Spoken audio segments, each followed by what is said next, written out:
Today is day 14.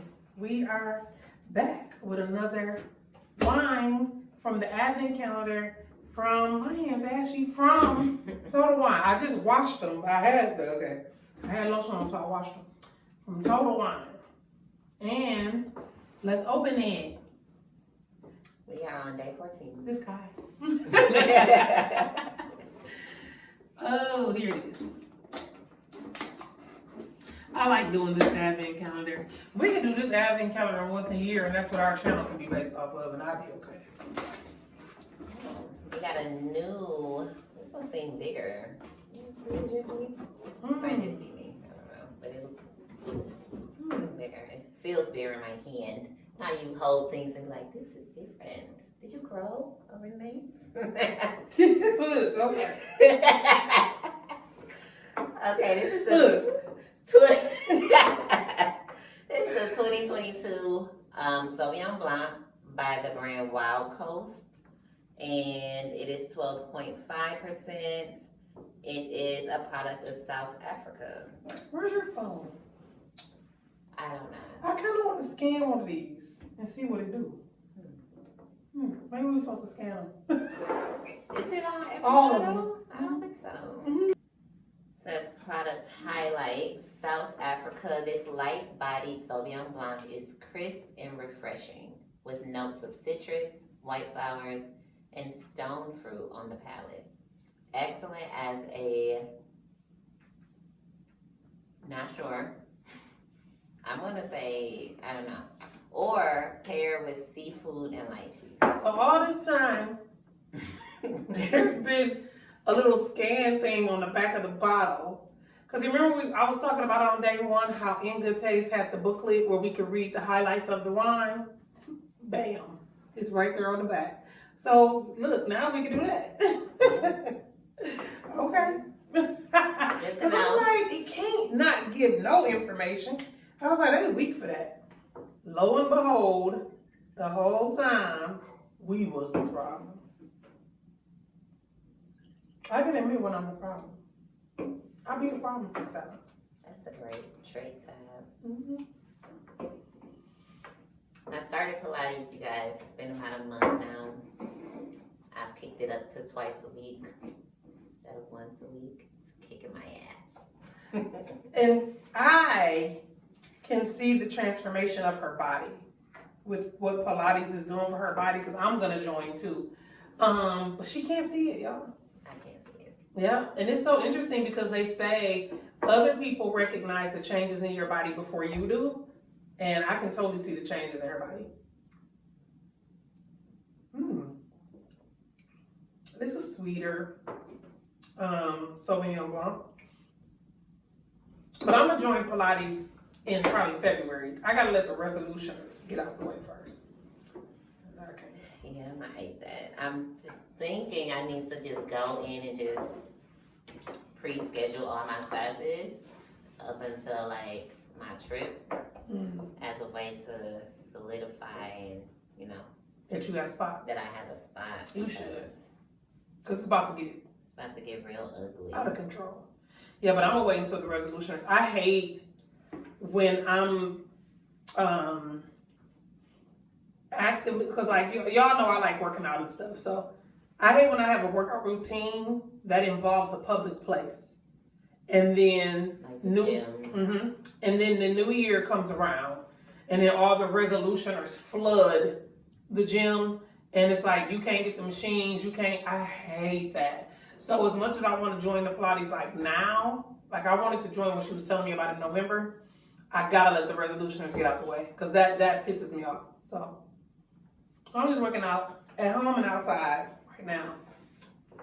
Oh, let's talk about the wine. So it's a sweeter Sauvignon Blanc. It's interesting that these Sauvignon Blancs are not giving off as much Sauvignon Blanc as the Pinot Grigios are. It's giving normal Sauvignon Blanc to me. I'm not getting sweet.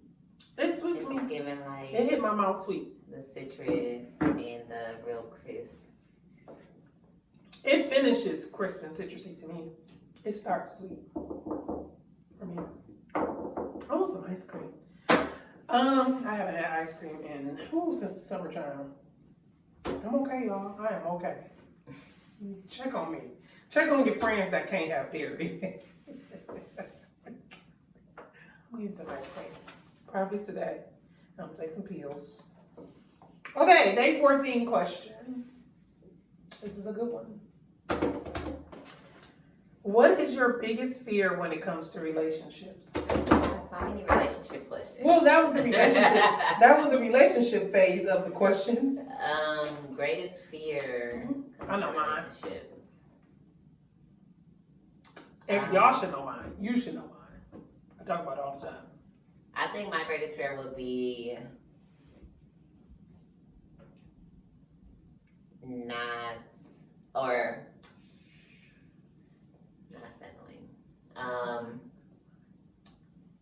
Getting with someone thinking that, you know, this is your person, and then finding that what you thought was the situation is not the situation. So, for example, you get with this man, y'all decide, you know, you're going to commit to each other, it's going to lead to marriage, blah, blah, blah, blah.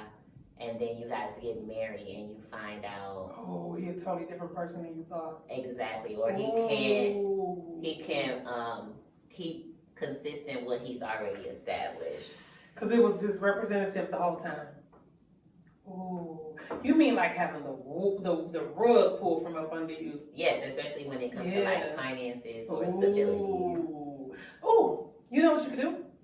Before you marry someone, y'all should look into each other's bank accounts and see each other's stability. Because I feel like if you're engaged to someone before the wedding, I think that y'all should really dig into the pieces of each other's lives that makes people uncomfortable.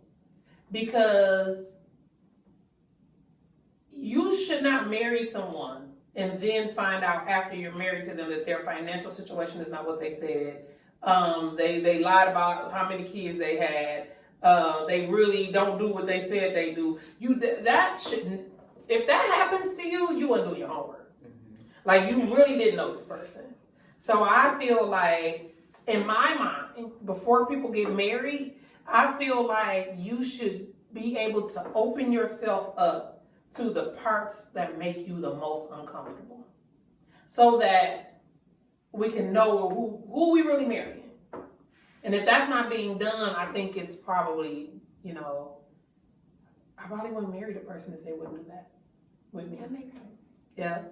Then ask the tough questions. Those are the times when you gotta have those tough conversations before you get married to somebody. Because for me, I get it. That would be devastating. I don't know if I ever said it was my biggest fear, but I'm saying it out loud. My biggest fear in something when it comes to relationships is settling.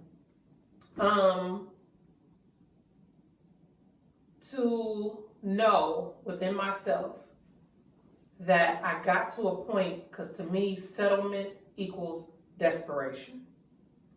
That I got to a point where I was so desperate to just have a man that I married this dude and settled. That is my biggest fear in relationships. So much so that I'd rather be single than settle. Yeah. That's good. Makes sense. Yeah, those are good. I'd rather be single. T-shirts. I'd rather be single than settle. That'd be a good t-shirt. I'm pretty sure it's out there. Probably, or is it? But I just think I would hate myself. I would despise myself if I woke up one day and I was married to this dude that I really didn't like him like that. And see, I don't think I'll be able to get married to somebody I don't like that. I do believe, however, I can start a relationship with someone who I may not like certain things, or I may not be like 100% physically attracted to this person, but can grow into love. Like, I can definitely grow into like, oh, I'm obsessed now. But like, no, marrying somebody who I I went this whole time like, and you didn't here even come know this him. nigga again. Then no, I won't be able to do that. Dude, because with your scenario, you didn't even know this dude. Who? I'm Like, who I know? talking about your scenario. Oh. The fear that you have. If that happens, you didn't even know him, is what I'm saying. No, because I feel like you could know him, but only what they show to you. Like, it depends on, again, how long y'all are together before y'all get married. But, like... But I feel like if what you're showing me isn't real, I don't know you. But say, for example, that's what I'm saying. Like, say, because mine is more so, like, finance-based. Okay. So, say, when y'all are in a relationship, he has this job or this career, everything's going great. Y'all get married a few months down the line, he loses his job. Or he can't work no more. Or something happened, and then you like, okay, well, what are we supposed to do? And he like, So you're not a hustler? Because here's what I thought you meant. I thought you meant everything's going fine. We get married, and then I find out that you're a liar and you really don't do what you said you did, and you really don't have the money you said you had. That's what I thought. No. Oh, okay. You mean if life stuff happens? Yeah, and you find out he don't possess the characteristics. Okay, I see what you're saying. Because I literally thought this dude was representing him the whole time, and then y'all get married, and then you find out this nigga bankrupt, he ain't got no money, and I'm like, damn, he was lying good. No. Okay. But like if he, your life is what you happen. But if you don't have, I mean, it doesn't have to happen, but it happens. Okay, it's maybe, but I'm saying like the situation I just gave, the scenario.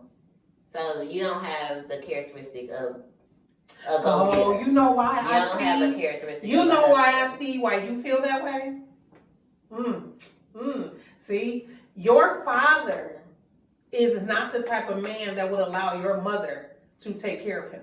Mm-hmm. Your father is not the type of man who would just not have work. Yeah. Your father is the type of man who's gonna get money, no matter regardless. What. Okay, I get it. Because here's what I was thinking. Because I'm thinking of two aunties that we have in particular. One is married still, one was married. Both of their husbands lost their jobs at one point. And they took over that, they covered the family. I mean, I'm sure they had savings and stuff because both of these aunties' husbands, and the aunties made good money together. So when their husbands weren't working, they just like, all right, they covered everything. You've never experienced that because you don't have any examples of that, because when you think about your biggest examples, which are your parents, that'll never happen because your father is a provider. Mm-hmm. So I get why you feel that way. Because when I think about it, our one auntie, when her husband lost his job, I'm sure they had a lot of savings, but they just filled in the gaps until he got another job. Then he got another job. And it probably wasn't even a year. Then our other auntie, when her husband lost his job, she did the same thing. She just filled in the spaces. Her husband is a hustler. Okay? Her ex-husband, I should say, is a hustler. So I don't know how long he didn't have his job, but I think the financial burden on her wasn't that long. I don't think it was that long.